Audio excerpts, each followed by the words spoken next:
ఈరోజు గడిచినటువంటి వారు మనం నేర్చుకున్నటువంటి పాఠం ఏదైతే ఉందో అదే దాన్ని మళ్ళీ రెండో భాగంగా మనం నేర్చుకుంటున్నాము. తెలుగునికి రాదు అప్పుడు చేస్తారు చక్కగా పైన వాళ్ళు నేర్చుకునేటువంటి అంశము ఏం నేర్చుకున్నామా?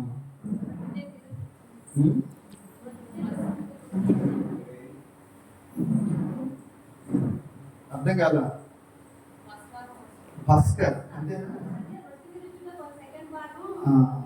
పస్కర్ మనం తిరిగేదంతా కూడా పస్కా చుట్టే తిరుగుతూ ఉంటుంది. ఈ మెసేజ్ అంతా కూడా పస్కా గురించే ఉంటుంది. పస్కా ఏంటో తెలిస్తే ప్రభు వాళ్ళు ఏంటో ఈజీగా అర్థమైపోతుంది. అది తెలియకుండా ప్రభు వాళ్ళనేటువంటి తెలుసుకోవడం అనేది కొంత నిర్లక్ష్య ధోరణి రావడానికి అవకాశం ఉంటుంది. కనుక పస్కా అనేటువంటి బలిని దేవుడు ఎందుకు ప్రవేశపెట్టాడు అంటే పస్కా బలి వలన ఇశ్రాయేలీయులు ఐగుప్తును విడిచిపెట్టడం జరిగింది. పస్కా బలి వలన ఐగుప్తిని విడిచిపెట్టడం జరిగింది ఇశ్రాయేలీయులకు. పస్కా బలి వలన ఇశ్రాయేలీయులు విడుదల పొందారు. చాలా పదాలు వస్తుంది రాసుకోగలిగింది. పస్కా బలి వలన ఇశ్రాయేలీయులు బానిస బ్రతుకు నుండి విడిపించబడ్డారు. పస్కా బలి వలన ఇశ్రాయేలీయులు అంతకుముందున్నటువంటి బానిసత్వం నుండి స్వతంత్రులయ్యారు. పస్కా బలి వలన ఇశ్రాయేలీయులు సంతోషించారు. పస్కా బలి వలన ఇశ్రాయేలీయులు మరణాన్ని చూడకుండా తప్పించబడ్డారు. ముందు మాత్రం చక్కుని దేవాంశ్ నేను పిలిచింది కలగని వచ్చాను. ఇక్కడ ఈ పస్కా అనేటువంటి విషయాన్ని మనం జ్ఞాపకం చేసుకున్నప్పుడు మనం పోయినటువంటి వారు ఉన్నాడు. దీనిని ఎప్పుడు ఆచరించాలి అని అంటే అది మొదటి నెల 14వ తారీఖు నాడు పస్కా పశువు వధించబడాలని దేవుడు చెప్పాడు. మొదటి నెల ఇశ్రాయేలీయులు మొట్టమొదటి నెల ఏ నెల? రైట్. ఎక్కడ ఉంది ఇది? ద్వితీయోపదేశకాండము 16వ అధ్యాయం. ఒకసారి దాన్ని చూసుకొని ఉంది కదా, రాసుకున్నారా?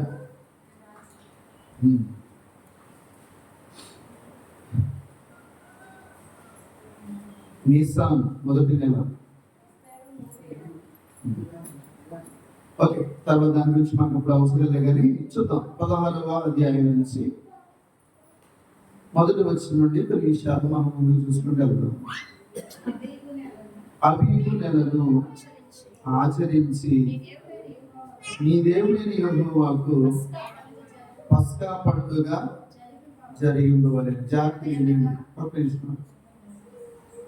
అబీబు నెలను ఆచరించమంటున్నాడు. అబీబు నెలని ఆచరించమంటున్నాడు ఇశ్రాయేలీయులను. ఇశ్రాయేలీయులు అబీబు నెలను ఆచరించడానికి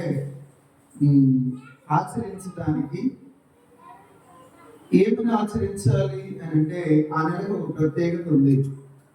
ఆ నెలకు ఒక ప్రత్యేకత ఉంది. ఉదాహరణకు మనకు తెలుసు, నెహెమ్యా గ్రంథం మనం చదివినప్పుడు యెరూషలేము దేవాలయము నెబుకద్నెజరు కాలంలో తగలబెట్టబడింది. యెరూషలేము అంతా కూడా పునాదులు మొత్తం మిగిలిపోయింది, పునాదులు కూడా పాడైపోయింది. అటువంటి పరిస్థితుల్లో నెహెమ్యా ఎవరి పరిపాలనలో ఉన్నాడు అంటే అప్పుడు ప్రపంచాన్ని పాలించేటువంటి రాజు ఎవరు అని అంటే మాదీయ పారసిక సామ్రాజ్యం రాజులు. అక్కడ ఒక్క రాజు అంటే లేదు. ఆ మాదీయ పారసికపు కాలంలో ఆ రాజులు ఏం చేస్తున్నారంటే పరిపాలన చేస్తున్నప్పుడు ఆ ఎస్తేరు నెహెమ్యా కాలంలో మనకు గ్రంథములో రాయబడినటువంటి రాజు ఎవరంటే అహష్వేరోషు రాజు అనేటువంటి ఆయన కనబడతాడు. ఆయన ఏమంటాడు అని అంటే ఆయనకు ముందు ఏర్పడినటువంటి రాజ్యం ఏదనంటే ద గ్రేట్ బబులోన్ సామ్రాజ్యము. ఆ బబులోన్ సామ్రాజ్యాధిపతి నెబుకద్నెజరు ఈ యెరూషలేము పట్టణం మీదకి వచ్చి దీన్ని పూర్తిగా ధ్వంసం చేసేసాడు. ఆ ధ్వంసమైనటువంటి ఆ యొక్క పట్టణము, దేవాలయం యొక్క గోడలు చూడటానికి ఎలా ఉన్నాయంటే, ఆ గోడలు అంతకు ముందున్నటువంటి ఆ సౌందర్యం అంతా కూడా నిర్వీర్యం అయిపోయి పోయేవారు తలలోపడానికి, అంటే బైబిల్ భాషలో హేళన చేయడానికి హేతువులుగా గోడలు కనిపించింది. ఒక అన్యుడైనటువంటి అహష్వరాజు ఏం చేశాడు అంటే, ఇశ్రాయేలు మొత్తాన్ని సమకూర్చుమని వారిలో ఉన్న ముఖ్యులను ఆయన సమకూర్చడం జరిగింది. ఆ ముఖ్యులైనటువంటి వారు ఎవరైతే ఉన్నారో వారందరూ రాజు దగ్గరకు వచ్చినప్పుడు రాజు ఇచ్చింది ఏంటంటే, మీరు వెళ్ళి మీ దేవుని యొక్క మందిరాన్ని పూర్తి చేయని చెప్పడం జరిగింది. అలా పూర్తి చేసిన తర్వాత అది ఏ నెలలో ఏ రోజు అది పూర్తయిందో ఇశ్రాయేలుకి ఒక వాడుకుంది, ఒక అలవాటు ఉన్నది. ఏంటంటే, పలానా నెలలో యెరూషలేము దేవాలయము పూర్తిగా ధ్వంసమైన దానిని ఇదిగో ఈ నెల ఈ రోజు నాటికి మేము దాన్ని కంప్లీట్ చేసాము కాబట్టి అది మనకు పండుగ అన్నట్లుగా ఆ రోజును వారు రాసుకొని ఆ ప్రతి సంవత్సరం ఆ రోజు వచ్చినప్పుడు వారు సంఘముగా కూడి ఆ రోజు పండుగ చేస్తున్నటువంటి వారు. ఇప్పుడు మనం కూడా చేస్తూ ఉంటాం, యానివర్సరీ చేస్తూ ఉంటాం, చర్చిలు కట్టుకునేటువంటి వారు. నేను మొన్న మధ్యన ఈ అప్పుడు పేరు వైరావతిలో ఊరు ఉంటుంది, అది కాదు సరే ఊరు పేరు గుర్తున్నాడు, అక్కడ చర్చికి యానివర్సరీకి వెళ్ళాను నేను. అది నైట్, ఆదివారం నైటే, అంటే ఇక్కడ ప్రార్థన చూస్తే మధ్యాహ్నం వెళ్ళిపోయాను ఇంటికి. వెళ్ళి ఆ తర్వాత ఇక్కడికి వెళ్ళిపోయాను. చిన్న మునగాలటువంటి గ్రామం చర్చికి వెళ్ళాం. అది చర్చి యానివర్సరీ. అక్కడ సహోదరుడు నన్ను అడిగాడు, అక్కడ సహోదరుడు నన్ను కోచింగ్ చేయడం జరిగింది. చర్చికి యానివర్సరీ చేయడం ఏంటి అంటే, మందిరాలకు యానివర్సరీ చేయడం ఏంటి నేను అడగడం జరిగింది. అది తప్ప అది ఒప్ప అనేది నేను దాన్ని మాట్లాడదలుచుకోలేదు. కానీ నేను ఒక మాట చెప్పాను, ఏదో ఒక కారణం చేత, ఏదో ఒక అకేషన్, ఒక వేదిక దొరకటం వలన కలుగు చేసుకొని కల్పించుకొని దేవుని వాక్యము ప్రకటించడానికి అది దేవుని చేత ఏర్పాటు చేయబడింది అనుకోవచ్చు కదా అని నేను మాట్లాడాను. ఇప్పుడు పండుగ పేరు మీదో ఇంకొక పేరు మీదో ఏదో ఒక పేరు మీద మనం కూర్చొని దేవుని ఆరాధన చేయడం అనేటువంటి తప్ప అయితే కాదు కదా, అన్నా కదా. దేవుని కనపరచబడిన పని మనం చేస్తున్నాం కదా. కాబట్టి ఇప్పుడు మందిరానికి ఎందుకు యానివర్సరీ చేశారు అంటే, ఆ యానివర్సరీ పేరు మీద దేవుని వాక్యం ప్రకటించే అవకాశం వచ్చింది. కాబట్టి యూదులుకున్నటువంటి ఆచారాలలో దేవుడు ఏమైతే చెప్పారో చెప్పిన ప్రతిదీ కూడా చేయటం అనేది యూదులు అలవాటు చేసుకునేటువంటి ఒక ప్రక్రియ. ఆ అలవాటు మారినటువంటి సమయంలో దేవుడు మరల వారిని శిక్షించేటువంటి పని కూడా వెంటనే దేవుడు ప్రవేశపెట్టడం జరిగింది.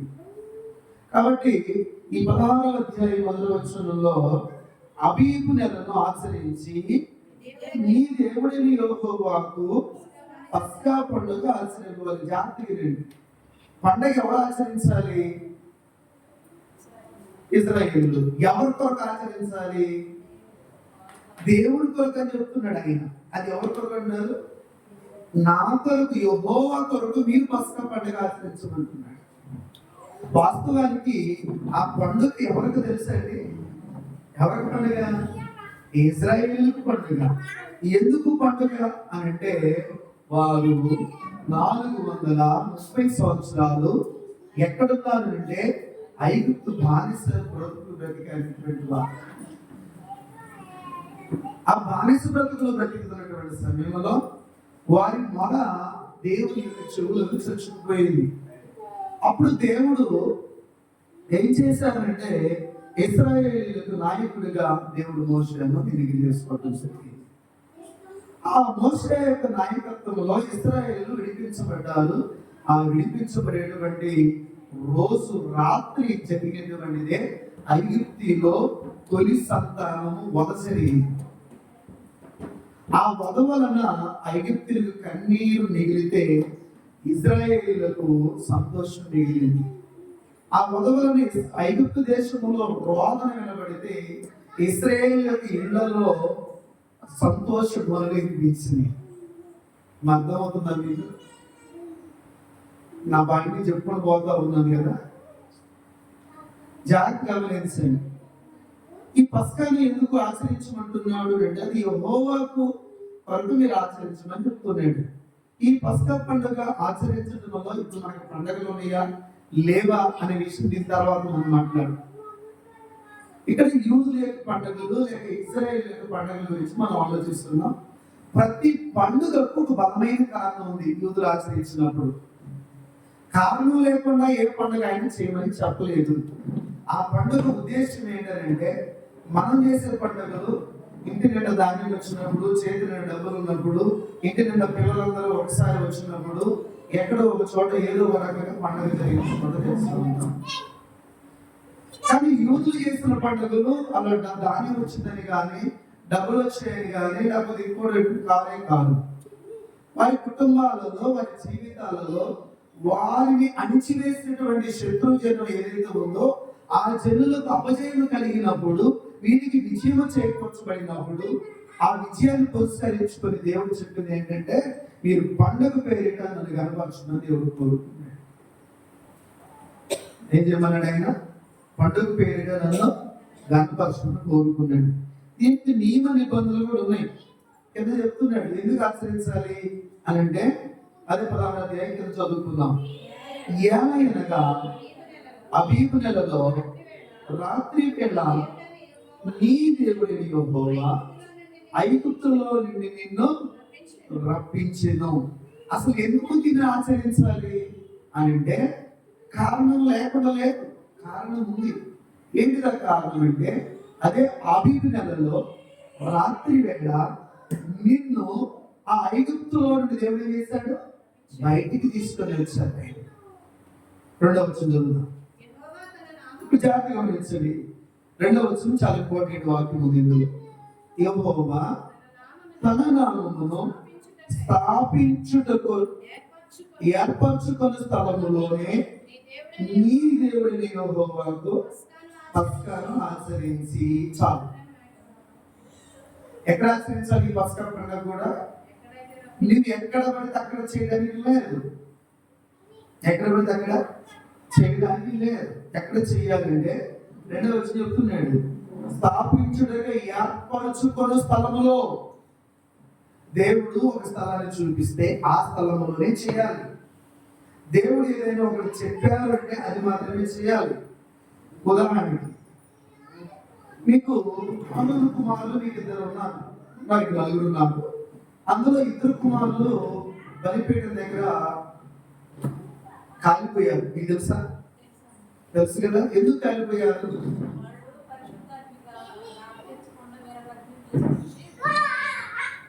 అసలు దేవుని మందిరంలో అగ్ని ఎక్కడ ఉంటుంది? రైట్, వీళ్ళు అగ్ని తెచ్చారు, అన్ని అగ్ని తెచ్చిన బైబిల్లో రాయబడింది. అసలు అగ్ని ఎక్కడ ఉంటుంది అని అంటే నిత్యము వెలుగుచున్నటువంటి దాన్ని ఏమంటారంటే దీప వృక్షం అనేది ఒకటి ఉంటుంది. ఈ దీప వృక్షము అంటే అర్థం ఏంటంటే ఒకటి సెంటర్ లో ఉంటుంది, దీనికి ఇటువైపు 3 వృక్షాలు 3 ఉంటాయి, ఇటువైపు 3 ఉంటాయి.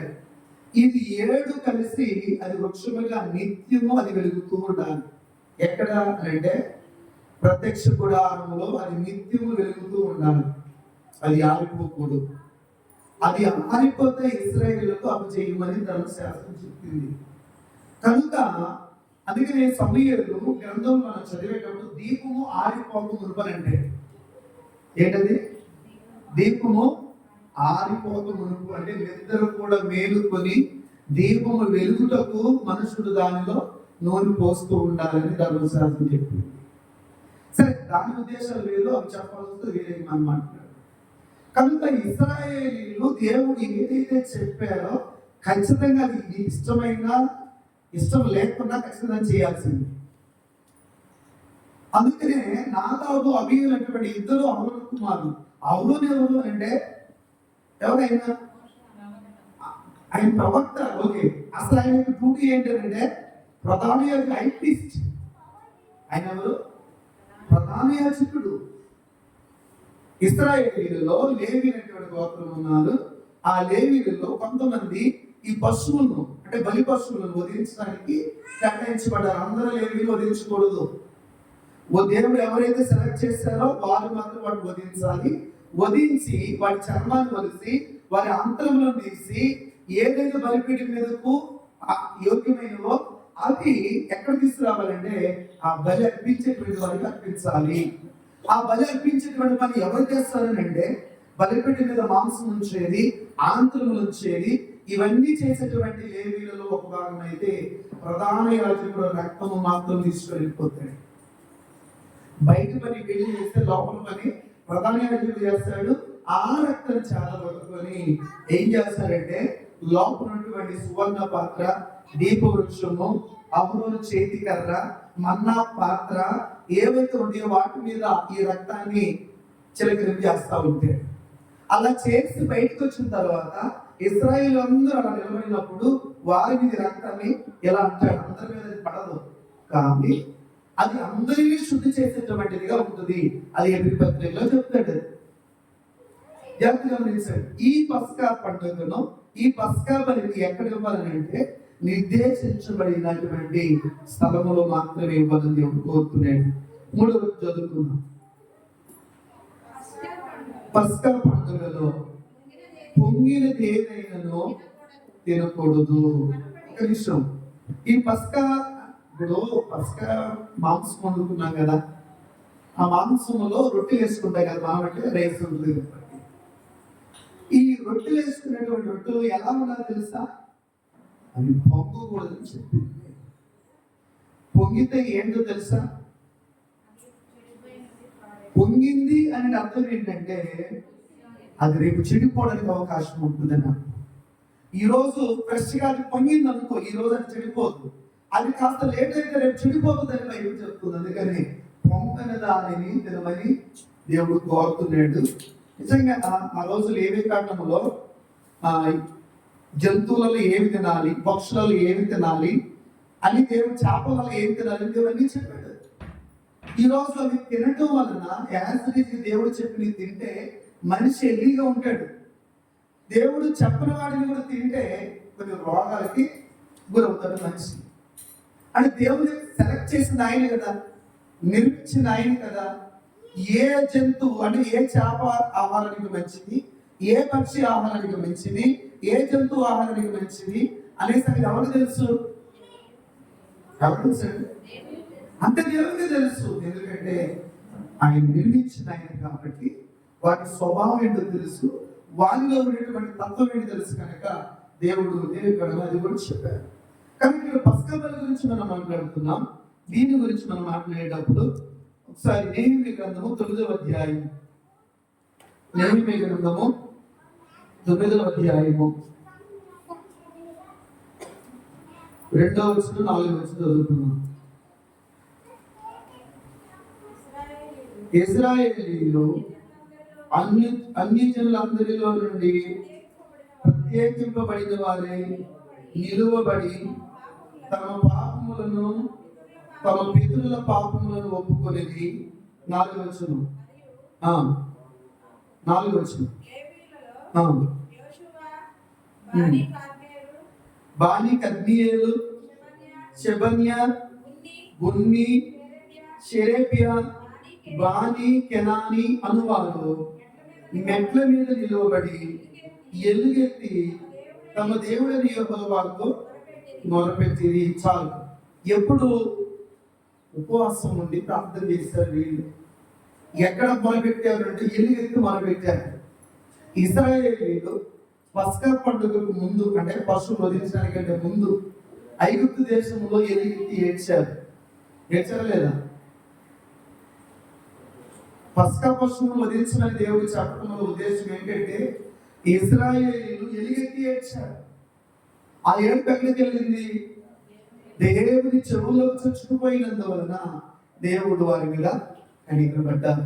ఇక్కడ నెహెమ్యా కాలంలో కూడా ఇదే జరిగింది.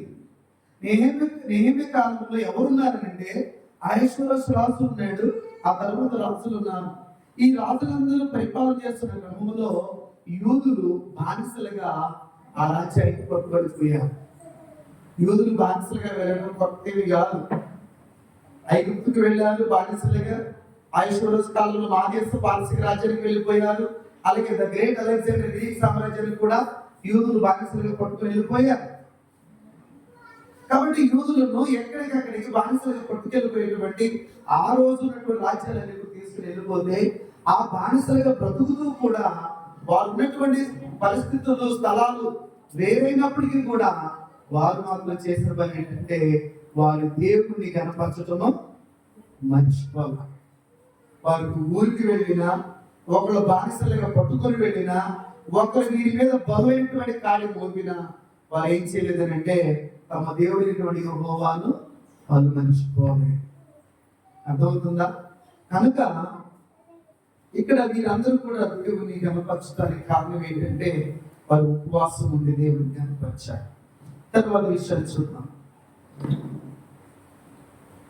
నెహెమ్యా 9:13 9:13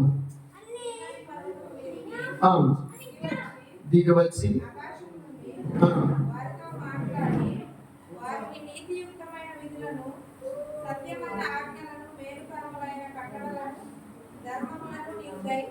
జాగ్రత్తగా గమనించండి.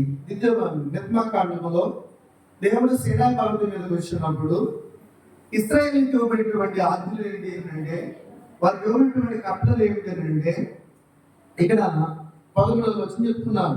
ఏం చెప్తున్నాడు ఆయన? నీవు వారితో మాట్లాడి వారికి ఏమి ఇచ్చావు? నీతియుక్తమైనటువంటి విధులు, తర్వాత సత్యమైన ఆజ్ఞలు, 3 మేలుకరమైన కట్టడములు, ధర్మము వారికి దయచేశారు. ఇప్పుడు దేవుడు ఇచ్చినటువంటి ఆజ్ఞలన్నీ కూడా వారు పాటించమని దేవుడు చెప్తే ఆ పాటించేవి నీతియుక్తమైనవి, సత్యమైనటువంటివి, మేలు కలిగి చేసేటువంటివే కదా.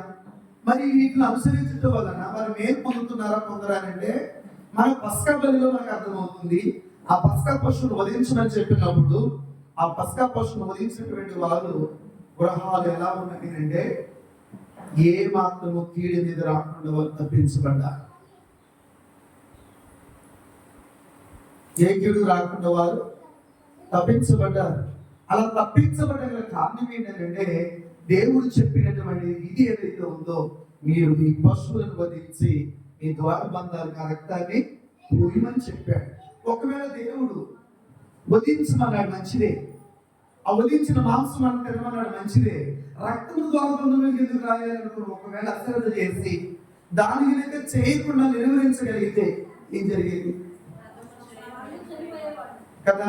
అంటే దేవుడు చెప్పినట్టు చేస్తే మానవుడికి ఏం జరుగుతుందంటే ఏం జరుగుతుంది? దేవుడు చెప్పింది ఒకవేళ వాయిదా వేసినా, దేవుని మాట ప్రక్కన పెట్టినా ఏం జరుగుతుందని అంటే అది నష్టానికే దారి తీస్తున్న సంగతి మనం గుర్తించాలి. కనుక దేవుని మాటలు ఎప్పుడు కూడా శ్రేష్టమైనవి. దేవుడు ఎప్పుడు మానవులను నాశనం కావాలని కోరుకోవాలి. ఉదాహరణకి ఆదికాండం 3వ అధ్యాయంలో మనకు అవ్వమ్మ కనిపిస్తుంది. అవ్వమ్మ వాస్తవానికి దేవుడు చెట్టు పొలాల జోలికి వెళ్ళొద్దని ఆదంతో చెప్పాడా, అవతో చెప్పాడా? ఈ చెట్టు పొలం జోలికి వెళ్ళొద్దని మాట దేవుడు అవతో చెప్పాడా, ఆదంతో చెప్పాడా? 2 సౌండ్లు, 2 రకాల శబ్దాలు వస్తుంది. మరి అమ్మకి ఎవరు చెప్పారు? సాతాను చెప్పాడా? మరి సాతాను చెప్పి రైట్ మనం అనుకున్నట్టుగా సాతాను చెప్పాడు అనుకుందాం. 3వ అధ్యాయం ఒకసారి ఆదికాండం తీయండి సార్. ఆదికాండం 3వ అధ్యాయం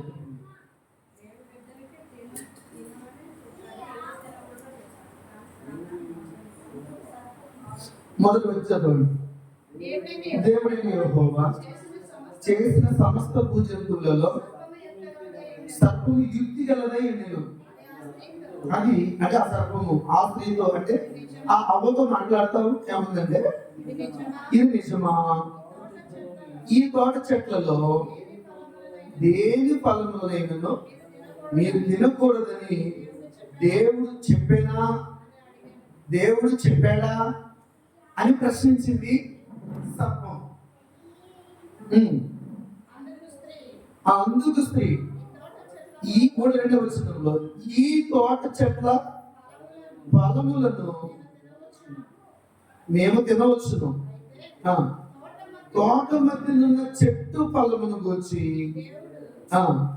మీరు చావకున్నట్లు వాటిని తినకూడదనియో వాటిని ముట్టకూడదనియో చెప్పానని. ఇప్పుడు ఆదాముతో చెప్పిన మాట అవ్వకి ఎలా తెలిసింది? దత్త చెప్పాడు, అంతే కదా? దత్త చెప్పాడా?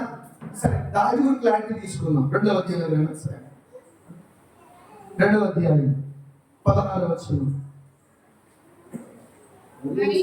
మరియు దేవుడైన యెహోవా ఈ తోటలో ఉన్న ప్రతి వృక్ష ఫలములను నీవు నిరభ్యంతరముగా తినవచ్చును, అయితే మంచి చెడ్డల తెలివినిచ్చు వృక్ష ఫలములను తినకూడదు, నీవు వాటిని తినమన్నా నిశ్చయముగా చచ్చదవని ఎవరికి ఆజ్ఞాపించాడు?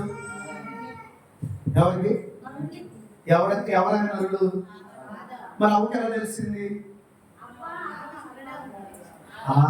అంటే జాగ్రత్తగానండి, ఆదాముతో చెప్పిన మాట ఏదైతే ఉందో ఆదాం ఏం చేశాడు? తన భార్యతో చెప్పుకున్నాడు. ఎందుకంటే వాళ్ళిద్దరు కాదు, వాళ్ళిద్దరు. అందుకనే దేవుడు చెప్పిన మాటలు భార్యతో చెప్పాడు. భార్య చేసేటువంటి పాపంలో కూడా పాలు భాగస్తుడు. కనుక చెప్పింది దేవుడు ఆదాముతోనే. కానీ అవ్వని చెప్పింది ఏం తెలుసా? నా భర్తకి దేవుడు ఇలా చెప్పాడని చెప్పలా. రైట్, ఎందుకంటే నా భర్త వేరు, నేను వేరు, మీ ఇద్దరు ఒకటే. అందుకని ఏం చెప్పిందంటే ఆమె కలగజేస్తుందని దేవుడి మాట చెప్పారు. దేవుడు తినవద్దని చెబితే నువ్వు ఆశిస్తున్నావు అని అంటే దానివల్ల నీకు నష్టం. దేవుడు తినొద్దన్నాడంటే నువ్వేదో గొప్పవాడవని కాదు. అక్కడ ఇన్ని ఇచ్చిన దేవుడు ఆ ఒక్కదానికి ఎందుకు జోలికి వెళ్ళొద్దన్నాడు? ఆ ఒక్కడు తినకపోతే మనం చచ్చిపోతామా? తింటే చచ్చిపోతామని చెప్పాడు కదా. అది తినకుండా మనకి మేలే కదా, ఎందుకు దాన్ని మనం అన్నగా ఆలోచించలేదు? కనుక దేవుడు చెప్పింది చేయటం నరుడికి క్షేమం, నరుడికి మంచిది. దేవుడు చెప్పంది చేశామా, అది ఈ రోజు కాకపోయినా రేపైనా అది నిన్ను నన్ను కబలిస్తుంది. కనుక ప్రియమైన బిడ్డలారా, ముందుకెళ్దాం. తర్వాత 16వ అధ్యాయం ద్వితీయోపదేశకాండం 5వ వచనం చూద్దాం ఒకసారి. ద్వితీయోపదేశకాండము 16వ అధ్యాయం 5వ వచనం.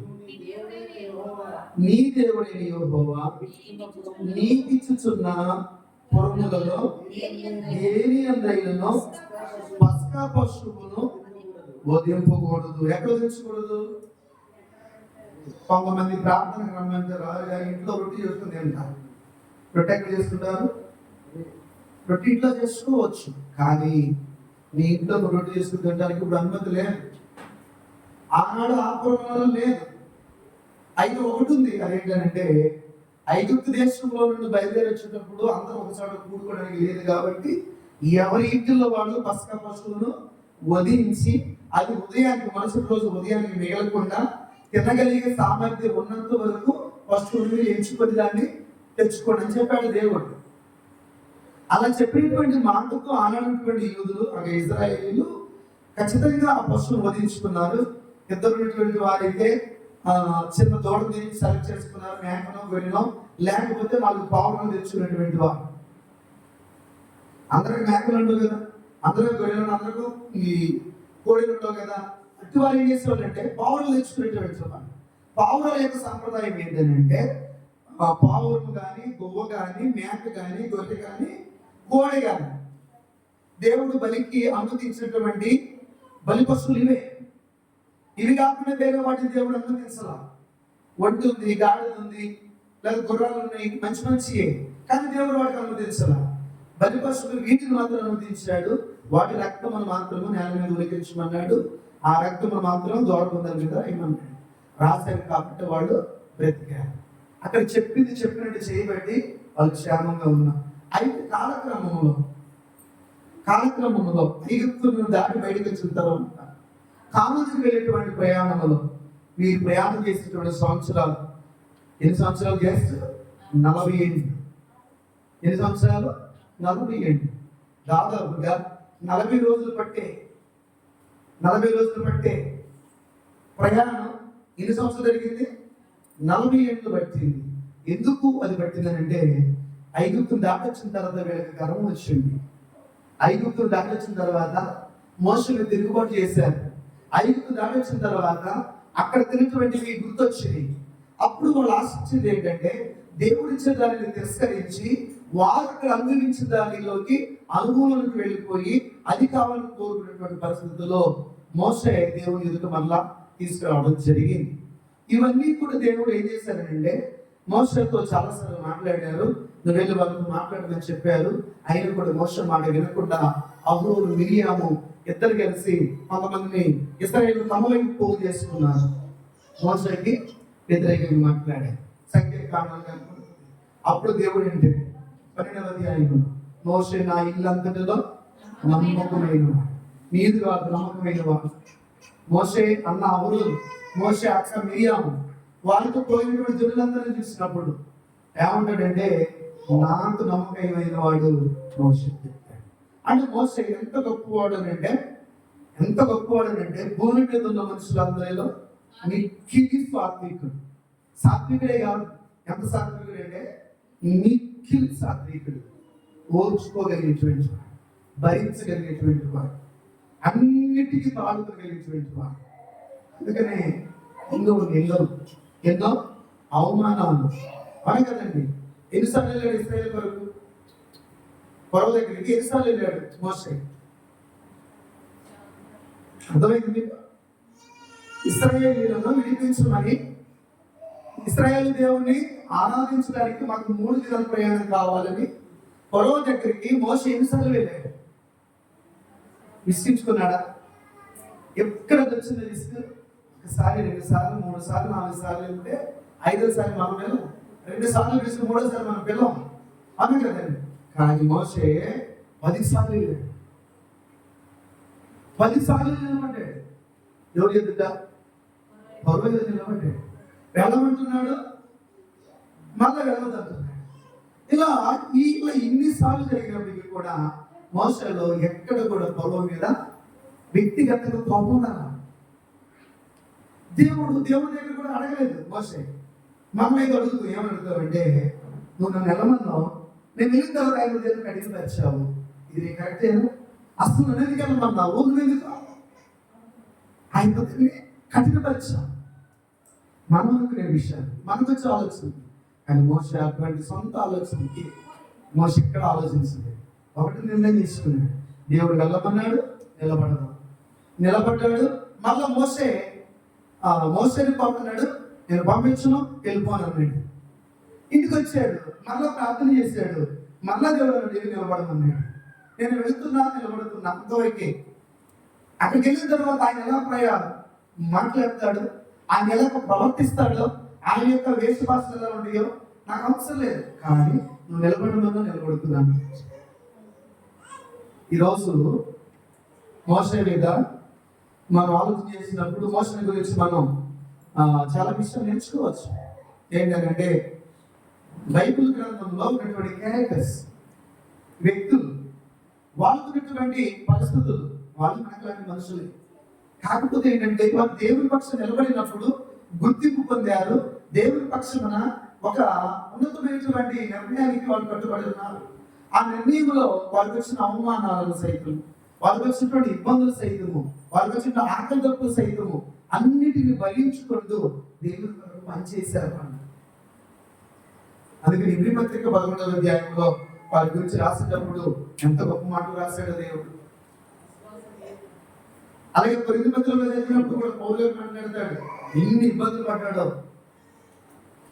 ఇవన్నీ ఎందుకు అని అంటే ఈ లోకంలో శాశ్వత కాలం మనం ఉండవు కనుక, మరొక లోకం మనకు ఉంది కనుక ఆ లోకంలోకి వెళ్ళాలంటే ఇక్కడ ఏదో చేయమని దేవుడు కోరుతున్నాడు. అది చేస్తే సంతోషపడేవాడు ఆయన కదా, ఆయన సంతోషపడితే మనం అక్కడ తీసుకుని వెళ్తాడు కదా అనేటువంటి కాన్సెప్ట్ వాళ్ళందరూ ముందుకు వెళ్ళారు. కనుక మనకు అర్థం చేసుకునే విషయం ఏంటంటే ఈ 5 వచనంలో దేవుడు చెప్తున్న మాట ఏంటంటే నీ దేవుడే నీ యెహోవా, ద్వితీయోపదేశకాండము 16 నీ దేవుడే నీ యెహోవా నీకు ఇచ్చుతున్న పురుగులలో దేని యందైనను పస్కా పశువును వధింపకూడదు. 6వ వచనం నీ దేవుడే నీ యెహోవా తన నామమును స్థాపించుటకై ఏర్పరచుకున్న స్థలములోనే నీవు ఐగుప్తులో నుండి వచ్చిన వేళను అనగా సూర్యాస్తమించు సాయంకాలమున పస్కా పశువును వధించి నీ దేవుడిని ఏర్పరచుకున్న స్థలమున దానిని కాల్చి పూజించి ఉదయమున తిరిగి నీ గుడాకులకు అంటే నీ ఇల్లు వదిలిపెట్టి నీ స్థలాన్ని వదిలిపెట్టి మీరందరూ దేవుడు ఏదైతే స్థలాన్ని చూపించారో ఆ స్థలంలో మీరందరూ వెళ్ళి ఆ పశువును వధించి అక్కడ దాన్ని కాల్చుకొని పొంగునట్లు దాన్ని తిరిగినా సరిపడుద్దా? ఈరోజు ఆరాధన స్థలం ఇదే. ఆ రోజు దేవుడు నియమించిన స్థలం అది. ఈ రోజు ఆరాధన స్థలం ఇదైనప్పుడు ఈ స్థలంలో మనము ఇక్కడ పూజించి మన ఇంటికి వెళ్ళిపోవాలి. ఏ పూజించాలి? దానికి తర్వాత మీకు మనం రాబోయే వారాల్లో దాని గురించి నేర్చుకున్నాం పూర్తిగా. అంటే ఆనాడు పస్కా పశువును ఐగుప్తు దేశంలో ఎవరింట్లో వాళ్ళు వండుకున్నారు, ఎవరింట్లో వాళ్ళు కాల్చుకుని తిన్నారు. కానీ ఇక్కడికి వచ్చేసరికి ఏమంటున్నారంటే ఆయన ఆ రోజు నీకు చేసినటువంటి దానికి ప్రతిగా గుర్తుగా నువ్వు చేయాల్సింది ఏంటంటే ఆయన ఏర్పాటు చేసినటువంటి స్థలం ఏదైతే ఉందో ఆ స్థలంలో మీ ఇంటిలో కాదు, అక్కడికి వచ్చి ఏం చేయాలి? దాన్ని పూజించి వెళ్ళిపోవాలి. మిగిలిన ఇంటికి పట్టుకెళ్ళి లేదు మనకి. అప్పుడప్పుడు మనం ఫంక్షన్కి వెళ్తుంటాం కదా, ఫంక్షన్కి వెళ్ళినప్పుడు ఏం చేద్దాం? అయ్యా మా ముసలోడు రాలేకపోయాడు కానీ పద్దెనిమిదిలో పూర్వం అన్నా కదా, తీసుకెళ్ళాం. అలా తీసుకెళ్ళడానికి లేదు. అక్కడ నువ్వు అడిగి తీసుకుని వెళ్ళాలి. ఎక్కడ నీదే, ఆయన తీసుకెళ్ళడానికి లేదు. మిగిలిన ఏం చేయాలి తెలుసా? కాల్చి బూర్తి చేసేయాలి. బూర్తి చేయడానికి ఇష్టం లేదా? నువ్వు తిను. ఎంత నీళ్ళు తినా మరొకరికి పెట్టడానికి అవకాశం లేదు. పస్కా పశువు మాంసాన్ని నీ బంధువే కదా అని చెప్పేసి అతను సొంతకు పొందకపోతే అతనికి ఒక గిన్నె ఇవ్వడానికి లేదు. నీ బిడ్డే కదని చెప్పి నీకు ఇచ్చిన రొట్టెని తీసుకెళ్ళి బిడ్డకి పెట్టడానికి లేదు. చాలా మంది అలా ముక్కలు పెట్టి పెడుతున్నారు అని తెలుసు. ఎందుకు పెడుతున్నానంటే నేను తాగే కప్పులు కొంచెం మిగిల్చి బిడ్డ నోట్లో కసిపోతుంది. నేను తినే రొట్టె తీసుకుని కొంత ముక్క తీసి బిడ్డ నోట్లో పెడతాను. ఇది పెట్టడము పిల్లలు పెడితే పాపాలు పోతుంది కట్టమాకండి. అసలు వాళ్ళకి పాప పుణ్యాల గురించి వాళ్ళకి తెలియదు. అన కదా యేసుప్రభువు ఏం చెప్పారు? పరలోక రాజ్యము మరి కాలకు నువ్వేం పెడుతున్నావు? క్రీస్తు శరీరము, క్రీస్తు రొట్టె శరీరము రక్తం అనేటువంటిది దేనికి గుర్తది? పాపములను ప్రక్షాళన చేయడానికి ఇవ్వబడింది. మరి నువ్వు బిడ్డలు పెడుతున్నావంటే, నీ పిల్లలకి అది తాపిస్తున్నావంటే తెలిసి చేస్తున్నామా తెలియజేస్తున్నామా అనేది ఒకసారి వాక్యం ద్వారా సరి చేసుకుని ప్రయత్నం చేద్దాం. తెలియబోదు 7వ వచనంలో ఒక మాట అండి. 7వ వచనం నీ దేవుడైన యెహోవా ఏర్పరచుకున్న స్థలము దానికి కాల్చి పూజించి ఉదయం తిరిగి నీ గుడారములకు వెళ్ళవలెను. 6 దినములు నీవు పొంగరొట్టెలు తినవలెను. 7వ దినము నీ దేవుడైన యెహోవాకు వ్రత దినము. అందులో నీవు జీవనోపాధి అయిన ఏ పనియో ఇది పస్కా పశువులు వధించిన తర్వాత కంటిన్యూగా జరిగేటువంటి 7 దినాల ప్రాసెస్ ఇది. ఈ 7 దినాలలో నువ్వు పస్కా పశువు యొక్క శరీరం అంటే మాంసం తిన్న తర్వాత నువ్వు 7 దినాలు చేయాల్సింది ఏంటంటే పొంగల్ రొట్టెలు మాత్రమే తినాలి. అది నీవు.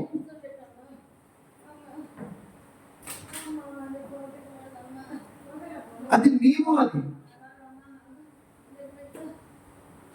అది నీవు కనుక కింద వివరించి చెప్తున్నాడు. దాని గురించి మనకి ఎంత అవసరం లేదు. కాబట్టి ఇప్పుడు ఇశ్రాయేలీయులు ఎలాగా దేవుడు చెప్పిన ఈ కంట్రీని ఎలా పాటించారు, ఎవరెవరు పాటించారు ఈ పరిచయం చేస్తాను. జస్ట్ ఒక మాటలు ఒక్కొక్క గురించి చూద్దాం. యోషువ గ్రంథం 5వ అధ్యాయము 10వ వచనం చూద్దాం. యోషువ 5వ అధ్యాయము 10వ వచనం. 5వ అధ్యాయం 10వ వచనం. చదవండి.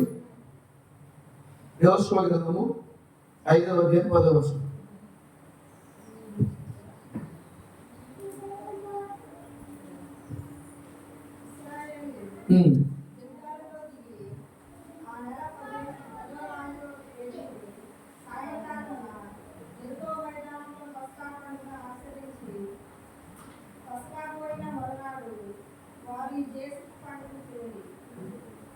చదవండి.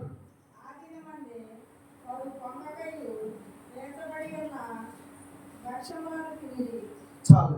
ఇక్కడ 5వ అధ్యాయం యోషువ గ్రంథము 10వ వచనం చదువుకోవడం జరిగింది.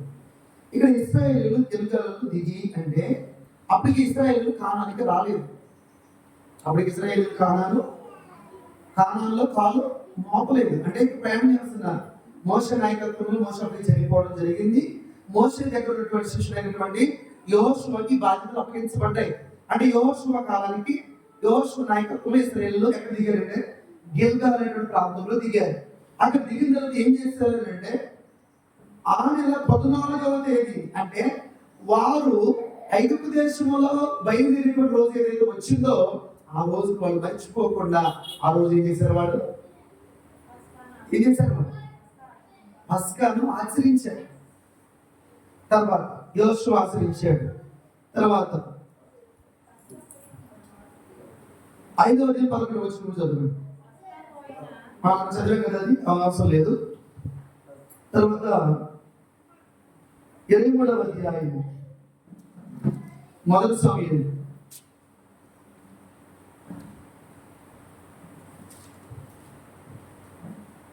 21-22 వచ్చిన సారీ అది కాదు, మొదటి వృత్తాంతాలు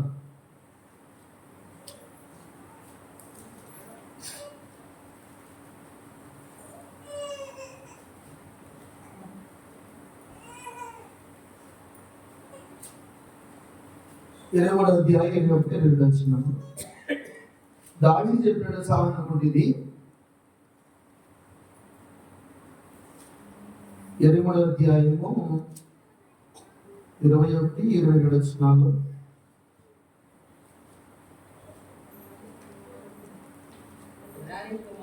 అది కాదు గెరారి కుమారులు చదువు.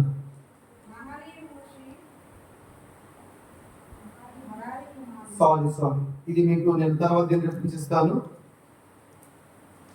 ఇది 2వ దినవృత్తాంతం 30వ అధ్యాయం మొదటి వచనం. ఇది రిఫరెన్స్ నేను ఎంత రాసుకుంటున్నాను. 2వ దినవృత్తాంతం 30వ అధ్యాయం మొదటి వచనం. హిజ్కియా ఇశ్రాయేలు దేవుడైన యెహోవాకు చదువుతాడు. యెహోవా మందిరమునకు రావలసినదని ఇశ్రాయేలు వారందరికీ యూదా వారందరికీ వర్తమానములను ఎఫ్రాయిమీయులకును మనష్షే వారికి పత్రికలను పంపారు. చాలు. ఇక్కడ హిజ్కియా రాజైనటువంటి సమయంలో అంటే అప్పటికి ఇది యెషయా కాలం. అంటే యెషయా కాలంలో హిజ్కియా రాజుగా ఉన్నాడు, యెషయా ప్రవక్తగా ఉన్నాడు. ఆ కాలంలో ఇశ్రాయేలు రాజు అయినటువంటి హిజ్కియా చేసిన పని ఏంటంటే అప్పటికి మందిరం కట్టబడింది. ఎవరు కట్టించాడు? సొలొమోను కట్టించాడు. ఆ సొలొమోను మందిరం దగ్గరికి ఇశ్రాయేలు యూదులు లేకపోతే అక్కడ ఉన్నటువంటి 12 గోత్రకర్తలు ఎవరైతే ఉన్నారో ఆ జనులందరికీ ఏం వర్తమానం పంపించాడంటే యెహోవాకు పస్కా ఆచరించడం కొరకు మీరందరూ ఏం చేయమంటున్నాడు. మొదటి వచనంలో ఉంది, యెరూషలేములోనున్న యెహోవా మందిరమునకు రావలసినదని.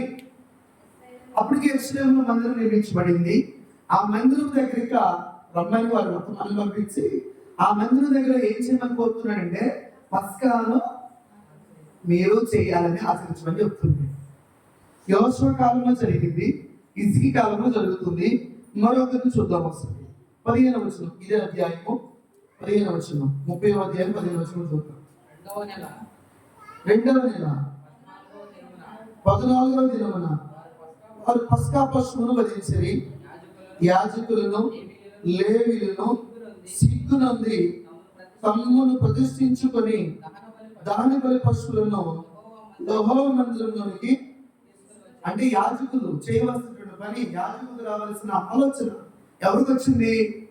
ఒక రాజుకు వచ్చింది. ఆ రాజు ప్రకటించాడు. అప్పుడు యాజకులు వారి ముఖం చిన్నపోయింది.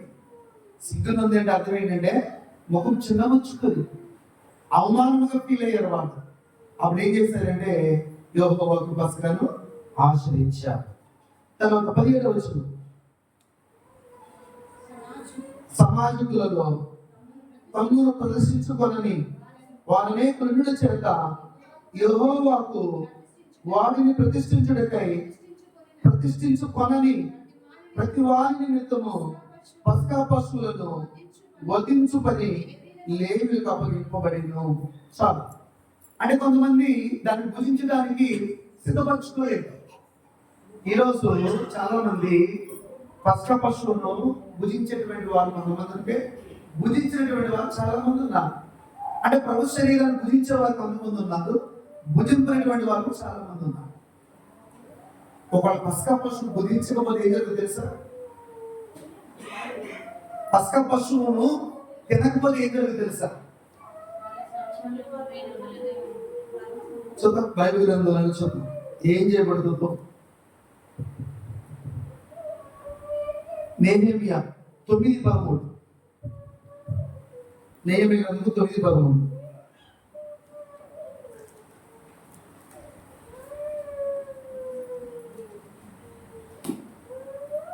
కొత్తగా అధ్యాయం 13వ వచనం.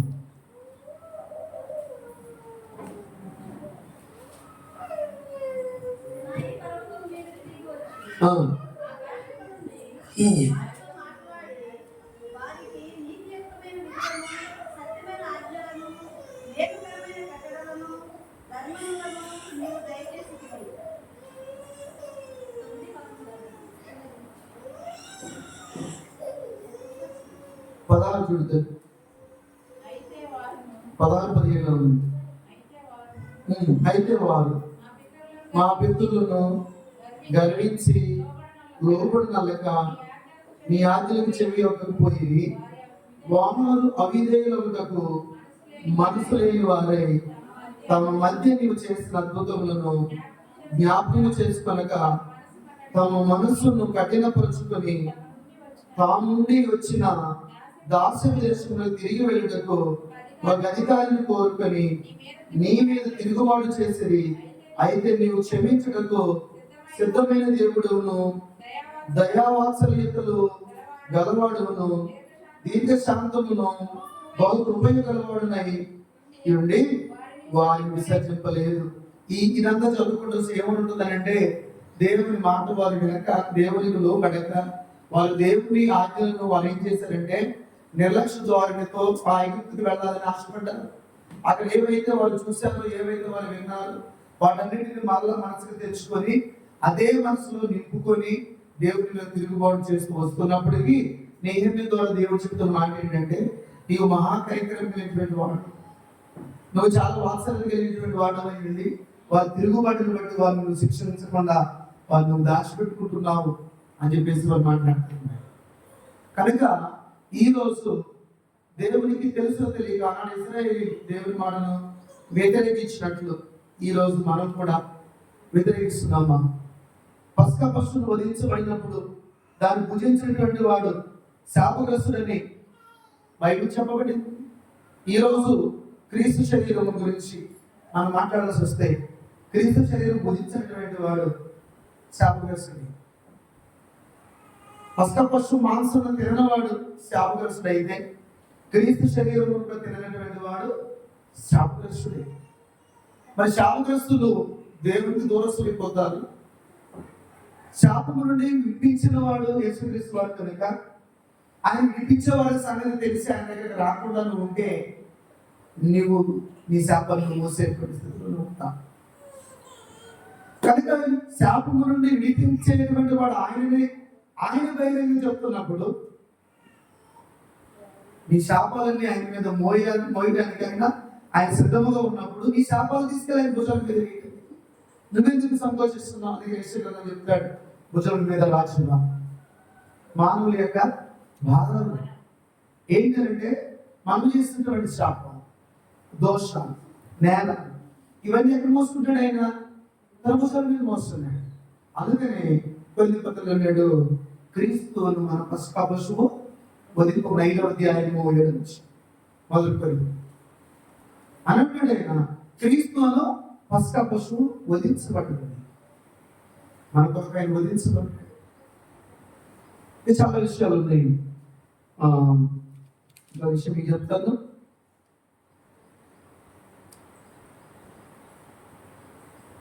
ఏజ్రా 6:19 ఒకసారి చూడండి. ఏజ్రా 6:19 వచ్చిన హెజ్కేలు 45:27. హెజ్కేలు 45:27. ఏజ్రా 6:19 చూద్దాము.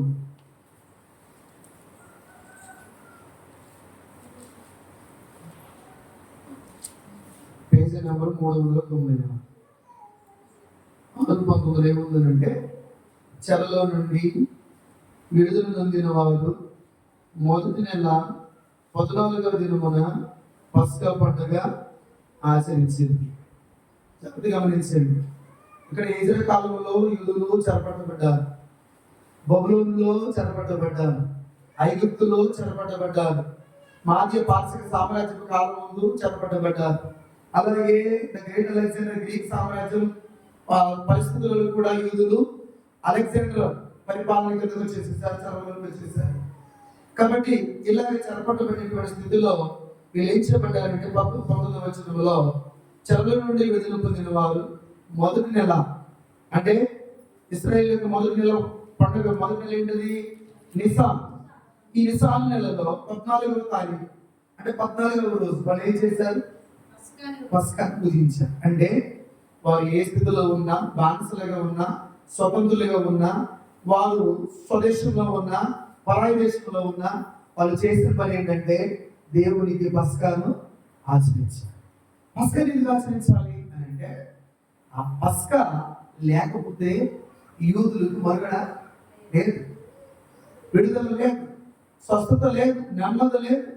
అటువంటి స్థితిలో వారు పస్కాను భుజించడం వలన వారు తమను తాము కాపాడుకోగలిగారు. కనుక వారు ఏ స్థితిలో ఉన్నా, ఎక్కడున్నా వారు పస్కా పండుగను ఆచరిస్తున్నారు. రైట్. ఇప్పుడు మనం పస్కా పండుగను మనం ఆచరించాలా వద్దా? యూదులు ఆచరించినటువంటి పస్కా పండుగ మనకు తెలుసు.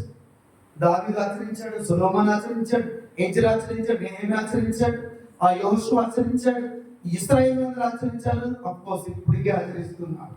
ఇప్పుడు మనం పస్కా పండుగ ఆచరించాలా వద్దా? ఆచరించవచ్చునా, ఆచరించకూడదు? చెప్పండి. అవునైతే అవునని, కాదని కాదని. ఆచరించాలా? మరి ఇశ్రాయేలు ఆచరిస్తే బ్రతికారు కదా, మరి మనం బ్రతకాలంటే ఆచరించాలి వద్దా? ఎగ్జాక్ట్లీగా మనం పస్కాను ఆచరించాలి. ఎగ్జాక్ట్లీ పస్కాను ఆచరించాలి. ఏ పస్కది? మేకల రక్తము, కోడల రక్తము, గుమ్మల రక్తము, పావుల రక్తము కాదు. ఏ రక్తం అది?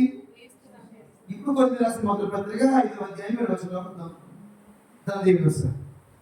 కొన్ని రాసిన మొదటి పత్రిక 5వ అధ్యాయము 7వ వచనం చదువుతున్నాం.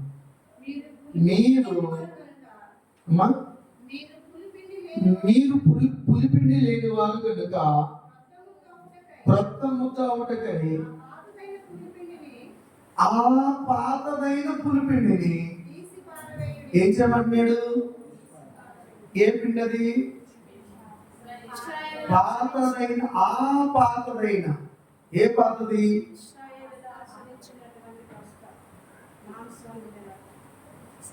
చదువు ముందు కదా.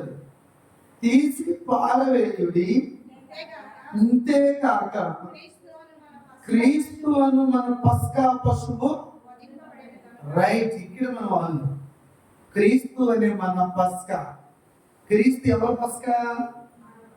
యూదుల పస్కా ఏంటి?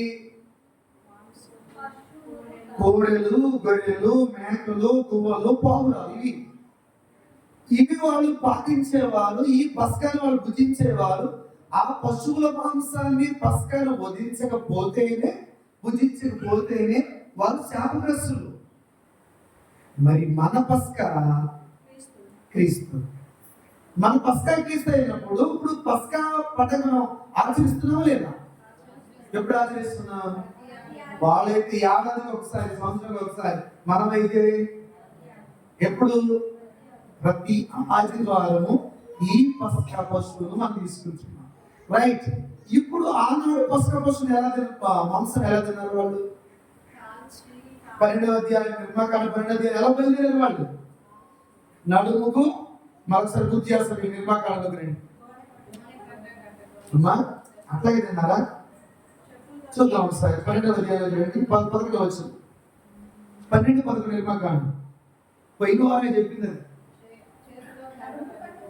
మీరు వాటిని తినవలసిన లేదనగా, ఒకటి మీ నడుము కట్టుకొని, 2 మీ చెప్పులు తొడుగుకొని, 3 మీ కర్రల చేత పట్టుకొని, 4 త్వరపడుచు. ఎలా తినాలి? భయంగా, ఆతృతగా, త్వరగా, సిద్ధపడి. నడుము కట్టుకోవడం అంటే ఏంటి తెలుసా? ఎక్కడ లూజ్ లేకుండా, వంగిపోకుండా, డిఫాల్ట్ కాకుండా, పడిపోకుండా ఉండేటువంటి స్ట్రాంగ్ కి నడుము కట్టుకోవాలి. చెప్పులు కట్టుకోవాలి, సిద్ధపాటు కలిగి ఉండటం. చేత కర్ర పట్టుకోవాలి. ఎందుకని? నీ కాలు వేసితే కర్ర నీకు ఆసరా ఉంటుంది కాబట్టి నడవడానికి నీకు ఊతమిస్తుంది. ఇలాగా ఇజ్రాయేలీలు ఆనాడు ఆ మాంసాన్ని భుజించారు. ఈ రోజు మనం ఎలా భుజించాలి? ఇప్పుడు ఆ వాక్యాన్ని చదువుకొని ఇప్పుడు మనం ఎలా భుజించాలో కంపేర్ చేసుకున్నాం సార్. సిద్ధపాటు యాజ్గానే ఉంది. అక్కడ సిద్ధపాటు అంటున్నాడు. అక్కడ కథ చేతి పట్టుకొని వాళ్ళు భుజించాలి. ఇక్కడ మనకు అలా అవసరం లేదు. వాక్యం అనే దండాన్ని పట్టుకోవాలి. వాక్యాన్ని చేత పట్టుకొని ప్రభు బలమును ప్రభు శరీరం తీసుకోవాలి.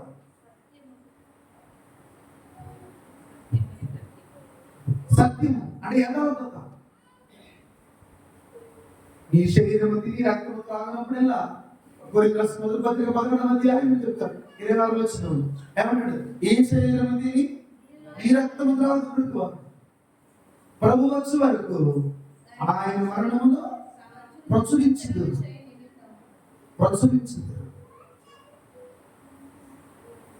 ఇవన్నీ మనం చేయవలసినటువంటి బాధ్యత.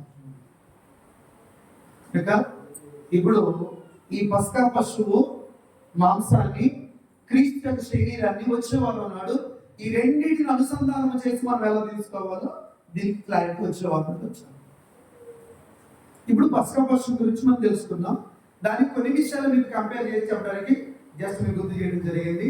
వచ్చేవాళ్ళు వాళ్ళు ఉన్నాడు. దేవుని చిత్తం అయితే ఏం సబ్జెక్ట్ వస్తుందంటే పస్కా పశువు క్రీస్తు శరీరం. నాడు పస్కా పశువు మాంసము, నేడు క్రీస్తు యొక్క శరీరం. ఈ రెండింటిని మనము ఎలా తీసుకుంటాము, ఎలా తీసుకోవాలనే విషయం నేర్చుకోవడానికి ప్రయత్నం చేద్దాం. ఓకేనండి. Thank you for your good attention. ఓపికను మీ అందరికీ ఉన్నాను. ప్రార్థన చేసుకుందాం. పరిశుద్ధులైన తండ్రి